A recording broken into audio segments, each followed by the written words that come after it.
जय हिंद। सबसे पहले एक वार्निंग भैया, पाकिस्तान के लोग इस वीडियो को न देखें तो ही अच्छा है, क्योंकि इस वीडियो में हम बताएंगे कि कैसे हमारे भारत के वीर सिपाहियों ने 2 सैनिकों ने मिलकर पाकिस्तान के 93,000 फौजियों को घुटने टेका दिया था और दुनिया का सबसे बड़ा हार हुआ था और भारत के 2 सैनिक मारे गए थे लोंगेवाला में।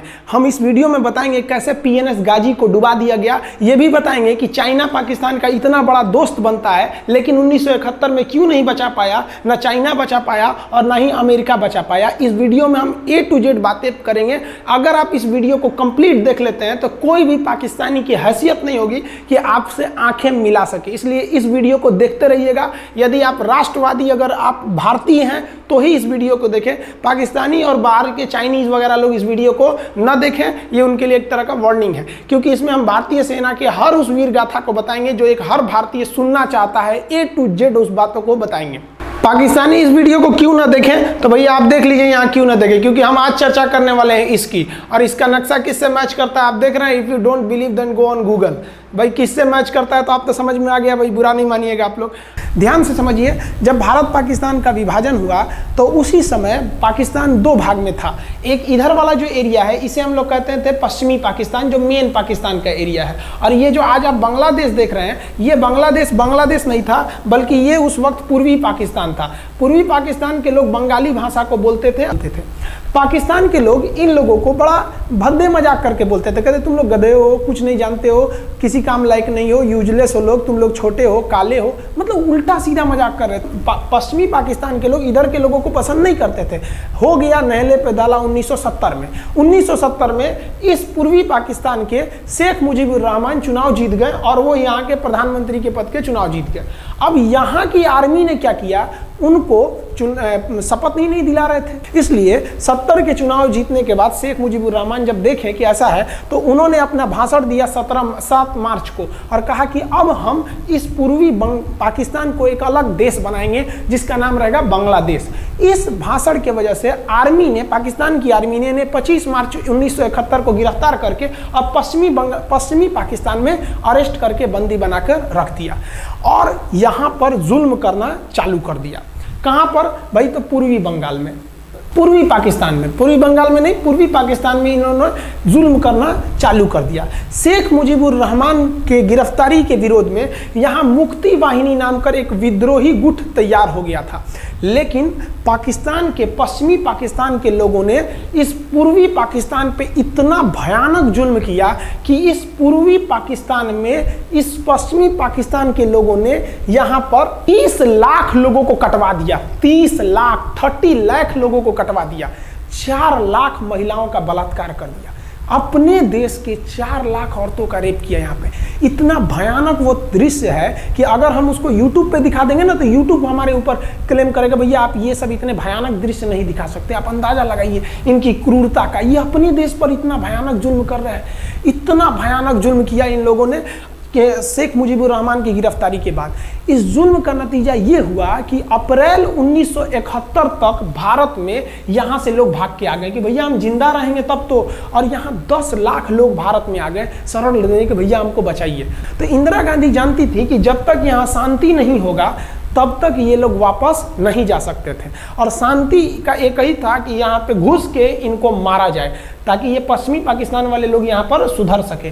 तो इंदिरा गांधी ने इसके लिए बात की जनरल फील्ड मार्शल मानेकशॉ से। उन्होंने सेना प्रमुख मानेकशॉ से कहा, सैम मानेकशॉ से, कि आप अभी युद्ध कीजिए, हम आदेश देते हैं आप अभी युद्ध कीजिए बांग्लादेश पे, हम अपने पड़ोसियों को इस तरह मरते नहीं छोड़ेंगे, आप इस पे हमला कीजिए। उस समय ये पूर्वी पाकिस्तान था। मानेकशॉ ने कहा कि ना, हम हमला नहीं करेंगे। कही अरे क्यों? कहा कि आप महीना देख रही हैं, अप्रैल का महीना है। अप्रैल के महीने का मतलब बरसात का दिन सर पे है, और बरसात के समय पूरब का हाल क्या होता है, एकदम भयानक बाढ़ आ जाती है। और उन्होंने एग्जाम्पल भी दिया कि सिकंदर की फौज भी हाथी लेके आई थी और कीचड़ में फंस गई थी, कि अगर यहाँ हम लड़ जाते हैं तो यहाँ बरसात रहेगा, हम यहाँ उलझ जाएंगे, ये एरिया सूखा रहेगा, चाइना का ऊपर से एरिया सूखा रहेगा, ये हमला कर देंगे, हमको 3 ओर से लड़ाई लड़ना पड़ेगा। मानेकशॉ ने इंदिरा गांधी से कहा कि आप 2-3 काम कर लीजिए। कब तक के लिए कि नवंबर तक हम लोग युद्ध नहीं करेंगे, लेकिन अप्रैल से नवंबर के बीच में हम अपने सैनिकों को इस एरिया में लड़ने के लिए ट्रेनिंग दे सकते हैं। मुक्ति वाहिनी उसको हम ट्रेनिंग दे सकते हैं। और इसी में 1971 में हमारी जो थी भारत और रूस की एक समझौता पर हस्ताक्षर हो गया। अब हम लोगों ने पाकिस्तान को एक बारूद के ढेर पर बैठा दिया था। इंतजार था तो इस बात का कि उस बारूद में एक चिंगारी की और तब पाकिस्तान तबाह हो जाता। इत्तेफाक देखिए, उस बारूद के ढेर पर खुद चिंगारी जलाई पाकिस्तान ने। कैसे? तो समझिए कैसे। हम लोग का था कि इधर हम लोग ऑफेंसिव हो जाएंगे, मतलब इधर भयानक हमलावर हो जाएंगे, और इधर हम लोग डिफेंसिव रहेंगे, मतलब इधर कम हमला करेंगे, ताकि हम लोग का मेन मकसद पाकिस्तान से युद्ध नहीं था। हमारा मेन मकसद था हमारे अपने बांग्लादेशी भाइयों पर जो जुल्म हो रहा था, जो उनकी बहनों को रेप हो रहा था, इतना भयानक किया था वहाँ पर पाकिस्तानियों ने कि बाप के सामने बेटी का रेप करते थे और उसके बाद बाप को मार के कहते थे तू भी रेप कर। इतना मतलब मानवता पूरी खत्म कर दिया गया वहाँ पर। तो भारत ने कहा कि इधर हम डिफेंसिव रहेंगे।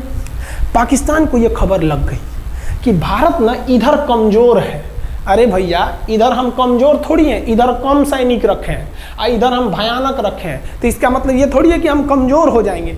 भैया कहा जाता है ना कि सोनार के घर का कचड़ा भी बनिया के बादाम से महंगा बिकता है। देखिए, हम लोग ठंडी का इंतजार ही कर रहे थे कि पाकिस्तान ने गलती कर दिया। उसने 3 दिसंबर को अचानक हमला कर दिया श्रीनगर पे, पठानकोट पर, चंडीगढ़ पर, यहाँ पर आगरा हवाई अड्डे पर तबातोड़ हमला कर दिया। एयरफोर्स का इतना भयानक हमला पाकिस्तान का भारत पर हुआ कि भारत देखते रह गया। धड़ पाकिस्तान की जहाजें एंट्री मार गई सब भारत में, उसकी एयरफोर्स एंट्री कर दी। इतना भयानक हमला था, इतना भयानक कि भारत का एक भी सैनिक नहीं मरा। समझ रहे ना कितना भयानक हमला था। अरे भाई, आप यहाँ पर घुस जाएंगे हमारे देश में तो क्या हो जाएगा भैया? मूस मोटैयन लोढ़ा हुईन, हाथी घोड़ा थोड़े हुईन। भारत तो इसी का इंतजार कर रहा था। देहात में कहावत कहा जाता है कि रोए के रानी तले अखिए खुदा गई। भैया हम प्लाने कर रहे थे कि हमला करने के लिए कि आप हमारे पे हमला करिए दीजिए। अब विश्व का भी दबाव नहीं आएगा हमारे ऊपर कि भैया हमला तो आपने किया है, अब हम लोग छोड़ेंगे नहीं। भारत एकदम दृढ़ निश्चय कर लिया। इसी बीच पाकिस्तान को एक खतरनाक खबर लग गई। क्या थी खबर भाई? तो देखिए, पाकिस्तान को खबर लगी कि भारत की ज़्यादातर फौज इस पूर्वी पाकिस्तान की ओर डिप्लॉयड है और यहाँ राजस्थान के जैसलमेर जिला में एक जगह है लोंगेवाला। उस लोंगेवाला में केवल और केवल 120 फौजी हैं। और अगर पाकिस्तान ने सोचा कि 120 फौजियों को हम रातों रात मार देते हैं तो उस समय एयरफोर्स रात में लड़ाई नहीं कर सकती थी, इसलिए इन्होंने लोंगेवाला में एंट्री मार दी। पूरी भयानक टैंक लेकर, फौज लेकर, इन्फेंट्री लेकर, और उसको वो लोग लोंगेवाला में घुसने के लिए चल दिए। और लोंगेवाला में भारत के पास केवल 120 सिपाही थे, केवल 120, और उन पर वो हजारों की संख्या में टूट पड़े। लेकिन घबराना नहीं चाहिए, क्योंकि चींटियां तादाद में कितनी भी क्यों ना हो जाएं, गन्ना घसीट के नहीं ले जा सकती हैं। लोंगेवाला में जो ड्यूटी थी उस समय कुलदीप सिंह चांदपुरी जी का। कुलदीप सिंह चांदपुरी सरदार हैं, आप देखे होंगे बॉर्डर मूवी में इनका रोल सनी देओल ने किया है। अब ये कुलदीप सिंह, ये भैया पंजाबी सिख, अब ये लोग 1.25 लाख से नीचे कुछ सोचते ही नहीं है। चिड़िया नू में बाज लड़ावा, गिदड़ नू में शेर बनावा, और 1.25 लाख नू एक लड़ावा, तब गोविंद सिंह नाम रखावा। खबर आया कि आपसे जो लड़ने आ रहे हैं ना पाकिस्तान की ओर से, वो ब्रिगेडियर तारिक मीर आ रहा है। उसके पास टैंक है, 2800 फौज है, बहुत ही तेज रफ्तार से आ रहा है। आपके पास केवल 120 जवान है कुलदीप सिंह, आप पीछे हट जाइए, आप पीछे हट जाइए, क्योंकि आपको हम ना, आप बहादुर हैं इसमें नो डाउट, लेकिन आप कैसे लड़िएगा उतनी भयानक फौज के पास से? यहाँ उन्होंने कहा खालसा सिख नहीं हट सकते, हम दिखा देंगे कि हम 120 भी उन पर क्या पड़ेंगे, भारी पड़ेंगे। इनके पास ना ही टैंक को उड़ाने के लिए कोई संसाधन थे, टैंक को मारने के लिए एक जीप पर लगा हुआ छोटा सा तोप था, और इनके पास 3 ठो माइंस लगे थे। माइंस समझते हैं आप लोग? टैंक जो होता है ना बम, उसको उड़ाने के लिए माइंस लगाए जाते हैं। तो देखिए ध्यान से, ये है माइंस, ये माइंस होते हैं। इस पर अगर टैंक चढ़ता है ना तो टैंक ब्लास्ट कर जाता है। तब इन्होंने दिमाग लगाया।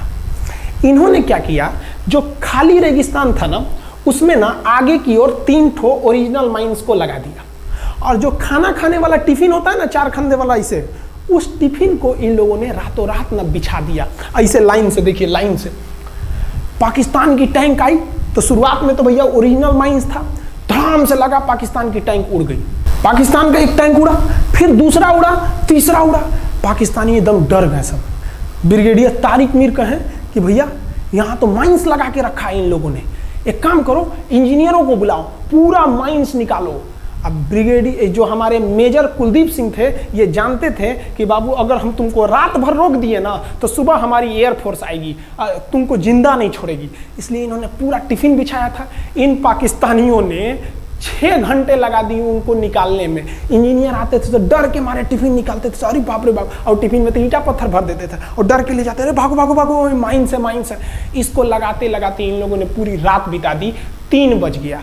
3 बजे इनको पूरा सन्नाटा दिखा कि भैया ये तो टिफिन है, ये रेगिस्तान में ये तो टिफिन है। अब उन्होंने कहा कि आदेश दिया कि हमला करो। तो कुलदीप सिंह जो थे चांदपुरी, उन्होंने बालू के बीच में ऐसे गड्ढे बना रखे थे और अपने फौजियों को ना 2 किलोमीटर एरिया में बिछा दिया था, एक उधर एक इधर एक इधर। तो चारों ओर से फायरिंग होती थी। पाकिस्तानियों को लगी ना कि भैया हमको गलत इंफॉर्मेशन मिल गया है, 120 गो मिल के ऐसे थोड़े मारेगा सब। सोच रहा उधर से गोली इधर से गोली, धड़ाधड़ बम गोला दारू सब चल रहा है यहाँ पर। इतना भयानक कहीं कोई 120 आदमी मिल के ऐसे मारता है? नहीं भाई, इतना भयानक ऐसे सुनसान एरिया में कहाँ से कौन मार रहा है, एकदम तबाही मचा दिया। कुलदीप सिंह चांदपुरी ने क्या तबाही मचाया था आप देखना चाहते हैं तो देखिए उन लोगों ने क्या तबाही मचाया था। ये है पाकिस्तान का टैंक, ये धज्जी उड़ गया था टैंक का, थुथुर तूर दिया इसका यहाँ पे। ये देखिए टैंक का, पाकिस्तानी देख रहे हैं कि भैया सब चक्का उक्का फेंका गया। बताइए ये चांदपुरी साहब कैसा करना चाहिए? ये कोई वीडियो गेम खेल रहे हैं? मार के धज्जी उड़ा दिया। अरे पाकिस्तान बच्चा है, अपने बच्चा है, बिगड़ गया, आराम से मारिए। ऐसे एकदम धज्जी उड़ा दिए हैं बेचारा सबको। पाकिस्तान के टैंक को धज्जी उड़ा के उस पर भारतीय सैनिक खड़ा होकर फोटो खिंचवा रहा था। फोटो खींचे फोटो खींच, उस समय सेल्फी नहीं था ना, तो आगे से फोटो खींचना, फोटो खींच, यहाँ पे आने वाली पीढ़ियों को ये प्रेरणा देगी। बताइए इतना सुंदर गाड़ी लेके आया था पाकिस्तान मारने के लिए, हाँ बेचारा ऐसे मारा जाता है? हाँ अरे ब्रिगेड मेजर साहब आप भी बच्चा है, बच्चा को थोड़ा आराम से मारिए। देखिए इसका थोबड़ा बिगाड़ दिया गाड़ी का। ओहो, ऐसे नहीं मारना चाहिए, लेकिन क्या कीजिएगा, बच्चा बिगड़ जाता है तो धोना ही पड़ता है। ये हाल कर दिया रात भर में। सोचिए रात में इतना बुरा मारा, दिन में दिखता तो पूछ डाल रहा पूरा। एकदम भयानक तबाही मचा दिया मेजर कुलदीप सिंह चांदपुरी ने। इनके आगे कौन खड़े थे? ब्रिगेडियर पाकिस्तान के ब्रिगेडियर साहब। ब्रिगेडियर साहब को कहने लगी भैया ये तो बहुत बुरा मार रहा है सब। तब तक हो गया सुबह, और सुबह के वक्त हमारे जो हंटर जहाज थे, उस समय जो जहाजें थी वो हंटर जहाज थी। ये हंटर जहाजें रात में नहीं उड़ सकती थी लेकिन दिन में उड़ सकती थी। रात भर तक कुलदीप सिंह चांदपुरी ने ऐसा कूचा पाकिस्तानियों को, इतना कूच दिया कि भोर हुआ तो बाकी का कसर पूरा कर दिया हमारे हंटर विमानों ने। ये हंटर विमान जब आए सब तो इतना भयानक तबाही मचाए सब पाकिस्तान के जहाज़ों का कि आप हुलिया देखेंगे ना, पाकिस्तान के टैंक का ऐसे पड़ गया। ये सब टैंक पूरा तबाह हो गया है, सब पूरी तरह ध्वस्त हो गया इतनी भयानक युद्ध में। 3 तारीख को पाकिस्तान ने हमले की शुरुआत की और ये 4 तारीख का शकल देखिए पाकिस्तान का। इतना भयानक धज्जी उड़ा दिया पाकिस्तान का जिसका कोई हद नहीं। पाकिस्तानियों को दुम दबा के भागना पड़ा। ब्रिगेडियर साहब भागे, कहें कि भाग भैया न तो ये सब जान ले लेगा सब। हम लोगों ने पाकिस्तान के टैंकों को अपने यहाँ रख लिए हैं म्यूजियम में। आज भी जाके देखिएगा ना तो इन टैंकों को डर के मारे पाकिस्तानी छोड़ के भाग गए कि भागो भाई यहाँ पर। ये 120 जवानों का जलवा था। और पाकिस्तानी कहते हैं कि हिंदुस्तान के लोग क्या लड़ेंगे? अरे भैया हम चीन पे वीडियो बनाए थे, आप पे नहीं बनाए थे, जो आप लोग हम लोग को बोल रहे थे कि पाकिस्तान हिंदुस्तानियों की औकात नहीं। देखिए अभी हम आपको औकात दिखाते हैं आपकी।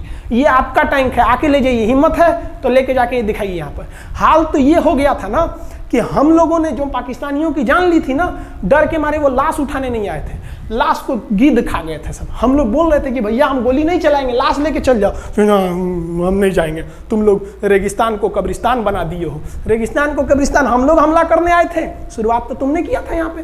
तो ये गिद्ध खाए थे सब, सफाई उफाई का काम ये किए थे सब। अब पाकिस्तान हम लोग को धमकी देता है। आज भी वो नहीं सुधरे हैं। आज भी हमने जो चाइना पे वीडियो बनाया था उस पर वो हमको धमकी देते हैं कि भारत की आर्मी कुछ नहीं कर सकती। अरे भैया आप सोचिएगा भी मत, अभी के समय में तो मत सोचिएगा। जानते हैं क्यों? देख लीजिए इधर अभी कौन बैठा है भारत में, समझ में आ रहा है? आप लोग तो पहले पाकिस्तान वाले लोग इस बात पर रिसर्च कीजिए कि इनमें ज़्यादा खतरनाक कौन है आपके लिए। हमको तो यही ज़्यादा खतरनाक लगते हैं भाई। समझ में आया आप लोग को? तो अभी देखिए ध्यान से, यहाँ पर पाकिस्तान ने जो हार हुई थी लोंगेवाला में, ये हार में पाकिस्तान की तो कमर टूटी और पाकिस्तान का पूरा मनोबल टूट गया कि ससुरा 120 गो मिल के ऐसे कैसे धो दिया सब। बताइए इतना भयानक धोया जाता है। तो ये शुरुआत तो इन्होंने किया 3 तारीख को, 4 तारीख को हमने धो दिया। अब बचा नेवी कहे कि भैया आर्मी को मौका दिए, एयरफोर्स को मौका दिए, रात में आर्मी धोई, सुबह में एयरफोर्स धोई, हम नहीं धोएंगे क्या? हम भी धोएंगे। नेवी कब पहुंची? 5 दिसंबर 1971 को कराची पहुंच गई। और कराची में जब पहुंची ना तो कराची को तबाह कर दिया। इतना भयानक बम्बार्डमेंट किया कराची पर कि कई दिन तक कराची बंदरगाह पर आग लगा था। और कराची बंदरगाह को तो उन्होंने ऐसा धज्जी उड़ाया जिसे लग रहा था सिंधु सभ्यता बना दिया उनको। तो पाकिस्तान की, पश्चिमी पाकिस्तान का कमर टूट गया। पाकिस्तान वालों ने कहा कि ससुरा सब बोल रहा था कि हम इधर डिफेंसिव है, यानी ज़्यादा हमला नहीं करेंगे, ज़्यादा हमला इधर करेंगे। ससुरा इधर कैसे मार रहा होगा सब, अभी इधर भी बताते हैं कैसे मारा सब। ये कराची पहुंच गया। आप देखेंगे क्या हाल किया था सब कराची पे। कराची में जब मारा गया था ना इन पाकिस्तानियों को, तो ये पाकिस्तानी भाग गए थे सब ग्वादर में। ये ग्वादर भाग गए। अभी इनसे ग्वादर भी जाने वाला है, पूरा राज्य चला जाएगा इनसे, बलूचिस्तान।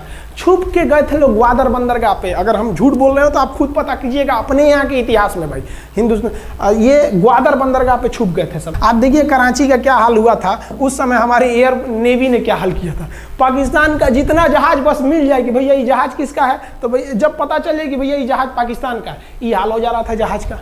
यहाँ देख लीजिए इनका पूरा ध्वस्त का। भैया ऐसे मारा जाता है? हाँ, अरे भाई बच्चा को बच्चा की तरह मारना चाहिए।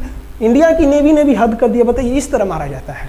हाँ, यहाँ देख लीजिए पूरा का पूरा धज्जी उड़ा दिया इन लोगों को। अरे भाई बच्चा है, बिगड़ गया है तो थोड़ा सा आराम से ना मारिएगा कि देख रहे हैं इस तरह से मारा पूरा पाकिस्तान के। कराची बंदरगाह उड़ गया।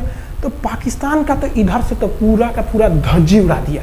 अभी शुरुआत हुए युद्ध के केवल 2 दिन हुए हैं। आप दिल थाम के रखिए, अभी युद्ध लंबा चलने वाला है। 3 दिसंबर को स्टार्ट किए, 4 दिसंबर को हम लोग लोंगेवाला धो दिए, अब 5 दिसंबर को कराची। अब पाकिस्तान ने ना भारतीयों को तबाह करने के लिए भारत का सबसे खतरनाक जहाज था INS विक्रांत। INS विक्रांत को बर्बाद करने के लिए ना इसने यहाँ से भेज दिया INS PNS गाजी को। गाजी एक पनडुब्बी थी, उसको आदेश दिया गया कि जाके मार के आओ। किसको? विक्रांत को। क्योंकि अगर विक्रांत जहाज डूब जाता तो वाकई उस समय हमको युद्ध जीतने में बहुत दिक्कत आ जाती। तो ये गाजी कैसे डूबा, इसको हम लोग एगो खराब जहाज से मार दिए। तो अब इधर समझते हैं कि जब उधर इतना भयानक धोए तो इधर कितना बुरा धोए होंगे, इसको बारे में हम लोग समझते हैं। भारतीय सेना अब पूरब की ओर क्या क्या काम की, इसको ध्यान से समझिए। ये मुक्ति वाहिनी जो थी बांग्लादेश की, वो अंदर ही पाकिस्तानी फौजियों को मार रही थी गली कुची में दौड़ा दौड़ा के, क्योंकि इन पाकिस्तानी फौजियों ने वहां पर रेप किया, मर्डर किया। और इनका साथ दे रही थी इधर से हमारी इंडियन आर्मी और ऊपर से हमारा एयरफोर्स। ये तबाह कर दिए थे, इनको भागने के लिए भी जगह नहीं था। और इसी में इनका सबसे बड़ा सरदर्द बन गया था इंडियन नेवी, क्योंकि इनको जो मदद थी, देखिए ये पूर्वी पाकिस्तान है, इनको मदद जब भी मिलेगी तो इधर से ही मिलेगा। अब बताइए यहाँ से तो कोई जाएगा नहीं, बेवकूफ़ भी नहीं होगा जो इधर से मदद करने जाएगा। रास्ते में ही एयरफोर्स मार के गिरा देती थी, ट्रक वगैरह जाएगा नहीं। तो नेवी से ये इन लोग मदद देते थे। भैया यहाँ पे जो इनके फौजी लड़ रहे थे उनको खाना पीना भी खत्म हो गया था। अब इनको बर्बाद कर दिया भारत। INS विक्रांत, INS विक्रांत उस समय का बहुत बड़ा जहाज था इस साउथ एशिया के देशों का। और यहाँ से उस इतना बड़ा जहाज था कि उसके ऊपर से लड़ाकू जहाजें उड़ती थी। वो एयरफोर्स यहाँ से भी बम मारता था, मिसाइलें मारता था, ऊपर से लड़ाकू जहाजें और हेलीकॉप्टर छोड़ देता था, जो ताकि मुक्ति वाहिनी को कोई दिक्कत ना है। मुक्ति वाहिनी मारती थी और आर्मी पूरी तरह से उसने यहाँ से हमारा विक्रांत ने चटगांव बंदरगाह को तबाह कर दिया। अब बांग्लादेश का देखिएगा वर्तमान में, उस समय तो पूर्वी पाकिस्तान था, ये चटगांव उस समय पाकिस्तानी आर्मी नेवी का एक बहुत बड़ा केंद्र था। इधर हम लोग ने उड़ा दिया कराची, इधर उड़ा दिया हम लोग ने चटगांव। अब मुक्ति वाहिनी को कोई खास दिक्कत नहीं आ रहा था। अब पाकिस्तान ने कहा कि हर हाल में इस विक्रांत को बर्बाद करो। देखिए ये विक्रांत है, विक्रांत जहाज जो था इस पे से इसके ऊपर देखिए आपको लड़ाकू जहाजें दिखेगी। PNS गाजी को क्या आदेश दिया गया था भाई कि तुमको जाना है और इस विक्रांत को बंगाल की खाड़ी में जाने के बाद इसी में डुबा देना है। अब पाकिस्तान वालों का इतना दिन तो अच्छा था नहीं, भारतीय खुफिया एजेंसी को पता चल गया कि पाकिस्तान की पनडुब्बी वो समुद्र के अंदर अंदर चलती है, उसको साइलेंट किलर कहा जाता है। पाकिस्तान की पनडुब्बी चल दी है पश्चिमी पाकिस्तान से बंगाल की खाड़ी की ओर, ये अरब सागर से बंगाल की खाड़ी की ओर चल दिया। अब विक्रांत को बचाना हर हाल में जरूरी था, इसलिए हम लोग विक्रांत को छुपा दिए, मतलब थोड़ा सेफ्टी दे के रखने लगे। और इस पीएनएस गाजी जो था, पीएनएस गाजी को देखेंगे, पीएनएस का मतलब था पाकिस्तानी नेवल शिप, पीएनएस गाजी, ये मारने आ गया किसको? विक्रांत को। इस पीएनएस गाजी को अगर कोई मार के डुबा सकता था तो वो था आईएनएस राजपूत।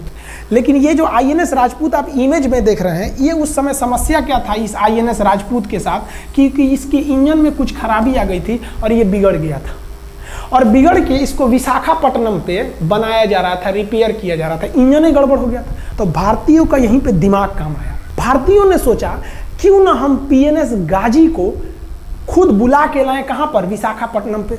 तो लोगों ने कहा कि भैया ये आएगा विशाखापट्टनम में, कि आओ आईएनएस राजपूत हमको मार दो। तो कहा कि नहीं, देखिए कैसे आएगा।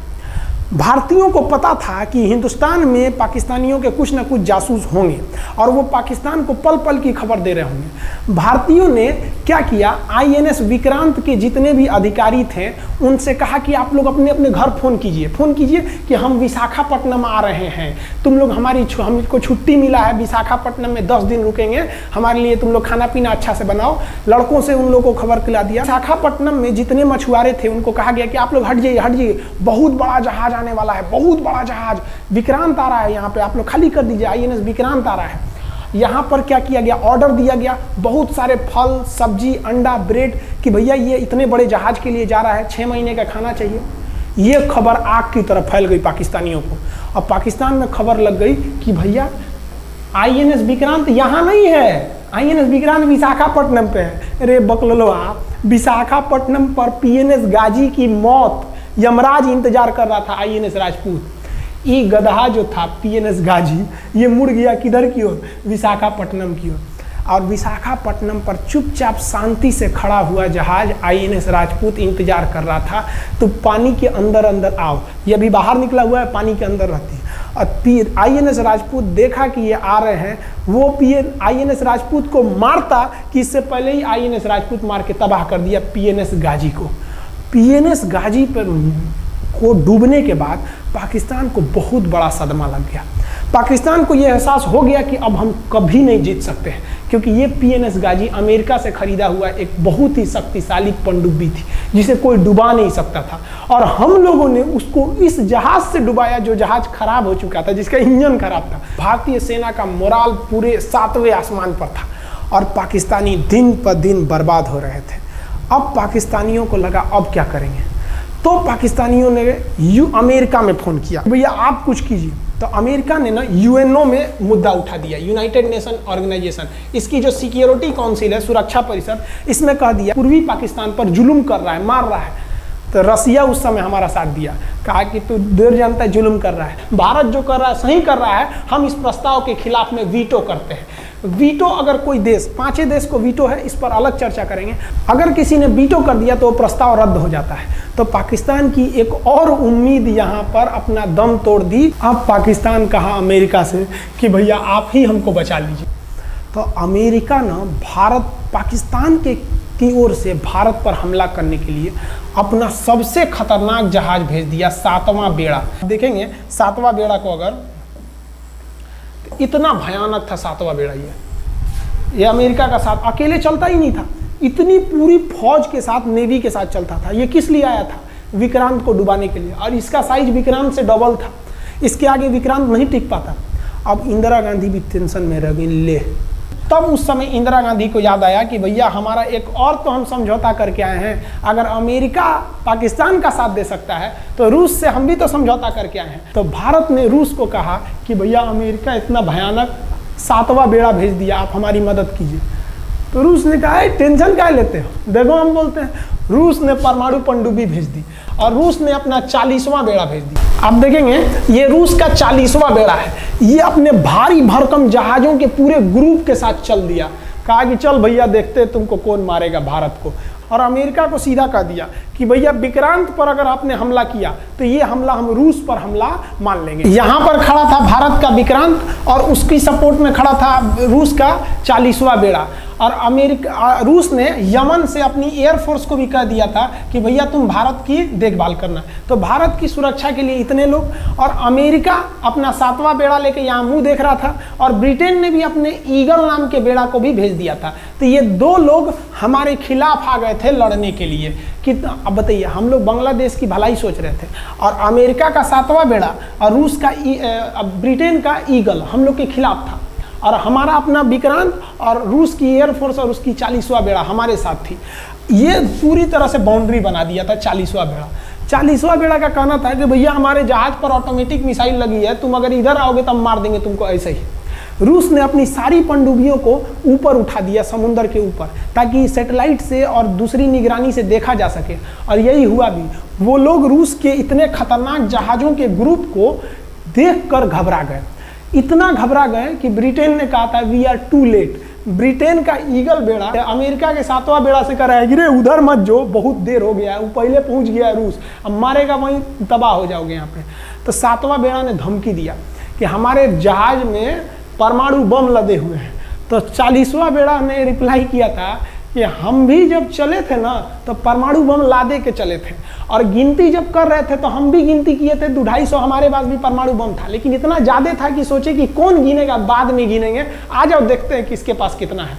तो रूस ने हमसे सच्ची दोस्ती निभाई थी, और इधर शेख मुजीबुर रहमान की जो मुक्ति वाहिनी थी वो अपना काम कर रही थी। अब भारत आर पार की लड़ाई में था। पाकिस्तान हर मोर्चे पर हारते जा रहा था। भारत सरकार ने पाकिस्तान पर मनोवैज्ञानिक दबाव बनाने के लिए निर्मलजीत सिंह अरोड़ा ने एक प्लान बनाया। उन्होंने एयरफोर्स को पूर्वी पाकिस्तान यानी जो अभी बांग्लादेश है, तो ढाका के ऊपर एयर ड्रॉप करा दिया, हवाई जहाज से सैनिकों को उतार दिया, और उन सैनिकों के भेष में उसमें सैनिक कम थे, और उसमें केवल पुतलों को नीचे उतारा गया था। ये केवल इंडियन आर्मी जान रही थी कि पुतला नीचे उतरा है सर, लेकिन मीडिया ने तो इसको खबर को आग की तरह फैला दिया। और इसमें हम धन्यवाद देना चाहेंगे हाथ जोड़कर BBC न्यूज का। और BBC ने ये छाप दिया कि इंडियन एयरफोर्स ने ढाका पर 5000 एयर ड्रॉप करा दिया फौजियों को। अब ये गली गली खोज खोज के पाकिस्तानी फौजियों को मारेंगे कि तुम क्यों मार रहे हो हमारे बांग्लादेशी भाइयों को। और बांग्लादेश की मुक्ति वाहिनी वैसे ही उनके पीछे पड़ी हुई थी पाकिस्तानियों के।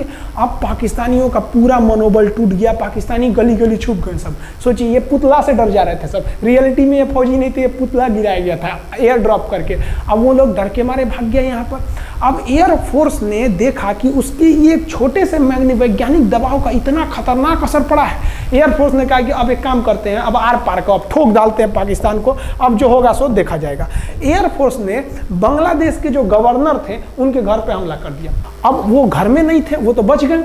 बचने के बाद डर क्या होता है, देखिए डर किसको कहा जाता है। जो उनके गवर्नर हाउस थे AH मलिक, इन्होंने त्याग पत्र दे दिया, भैया जिंदगी रहेगी तो बहुत नौकरी करेंगे, डर के मारे त्याग पत्र दे दिया। सोचिए, गवर्नर, क्योंकि पाकिस्तान का एक राज्य ही तो था पूर्वी पाकिस्तान। जैसे हमारा एक राज्य है उत्तर प्रदेश, बिहार, महाराष्ट्र, वहाँ पे भी गवर्नर होते हैं ना, संवैधानिक हिसाब से गवर्नर मालिक होता है उस जगह का। त्याग पत्र दे दिए। सोचिए, ये डर था उनके अंदर। निर्मलजीत सिंह अरोड़ा जो लेफ्टिनेंट जनरल थे, जनरल तो हमारे मानिक शाह थे, लेफ्टिनेंट जनरल थे जिन्हें बांग्लादेश जीतने की जिम्मेदारी दी गई थी, मतलब उसे सुरक्षा करने की जिम्मेदारी दी गई थी।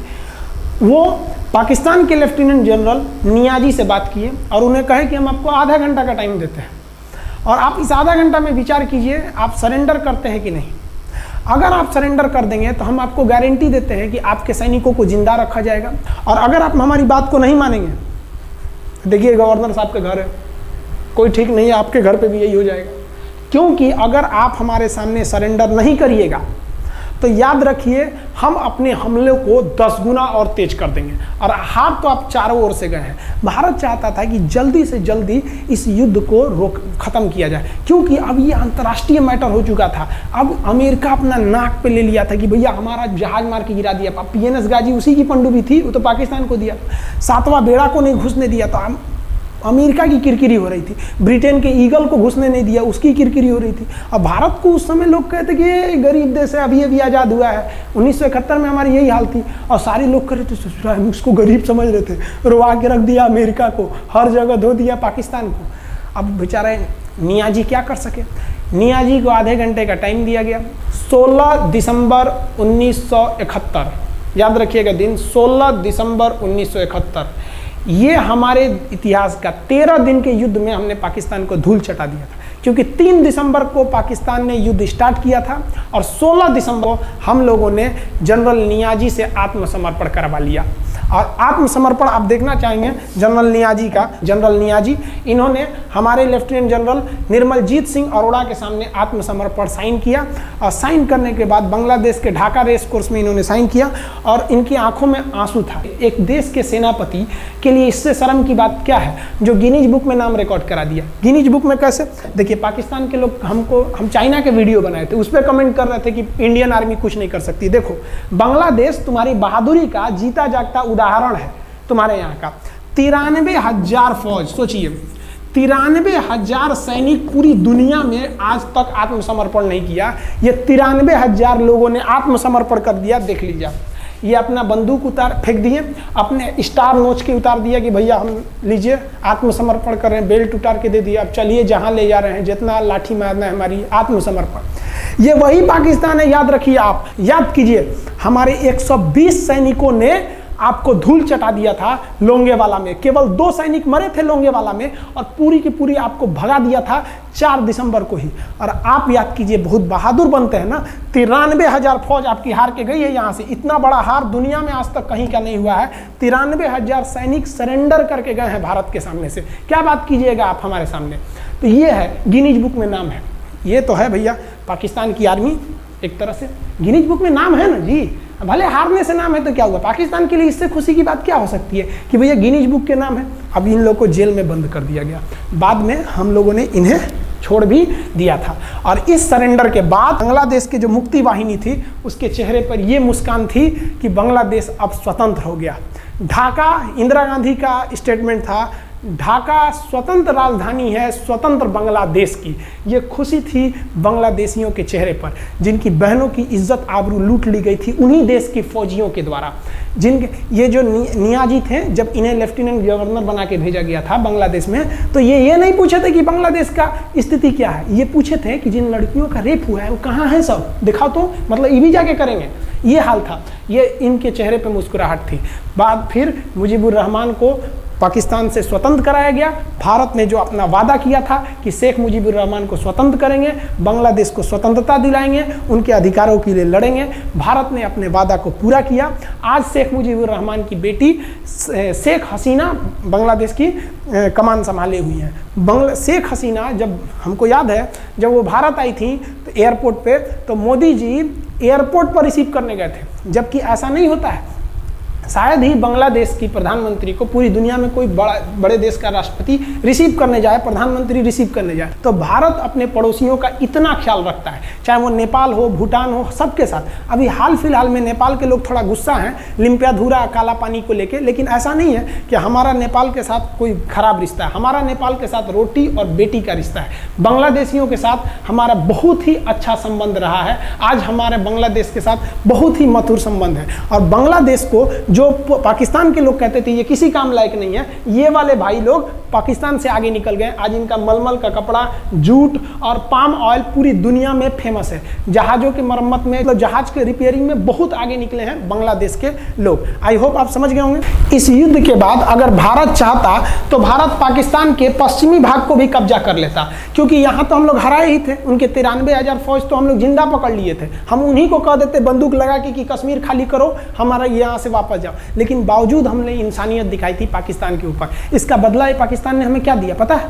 26/11 हम संसद भवन पर अटैक, तो कभी अमृतसर में अटैक, कभी मुंबई में बम ब्लास्ट, कभी 26/11 का हमला, ये सब हुआ। हम चाहते तो उस वक्त भी जीत सकते थे।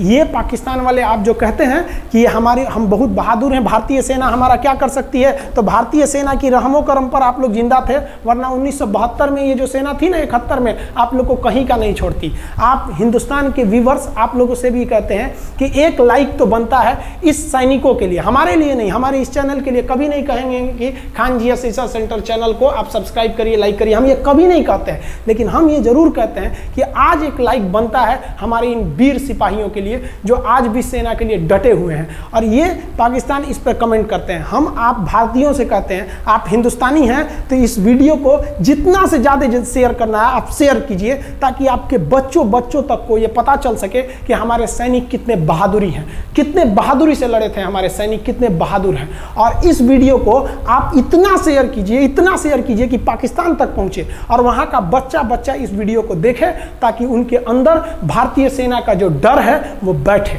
ये डर जरूरी है उनके अंदर, ये डर उनकी हड्डियों तक जाना चाहिए। और हाँ, कोई भी देश के हो, हर देश को अपने सैनिकों के लिए सम्मान करना चाहिए। हम ये कोई मनगढ़ंत कहानी नहीं बताएं, हम अपने सैनिकों की वीर गाथा बताएं जो A to Z अक्षरशः सही चीजें हैं। समझ में आया? आप इस वीडियो को देख रहे हैं तो मेरे साथ बोलिए आप लोग, भारत माता की जय। पाकिस्तान के युद्ध का जो हम सीरीज बना रहे हैं, आज 71 का युद्ध बढ़ाएं। हम आपको कल 1948 का युद्ध बता देंगे, 65 की लड़ाई में वीर अब्दुल हमीद ने जो बहादुरी दिखाई, फिर आपको 84 का सियाचिन, 99 का करगिल और 62 की चाइना युद्ध के बारे में भी बता देंगे। याद रखिएगा, चाइनीज और पाकिस्तानी इस वीडियो को डिसलाइक जरूर करेंगे, आप उन पर भारी पड़िएगा।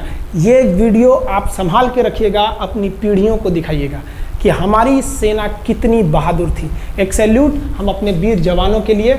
जय हिंद। हम बहुत ही सौभाग्यशाली हैं जो ऊपर वाले ने हमें हिंदुस्तानी बनाया। I proud to be Indian. जय हिंद।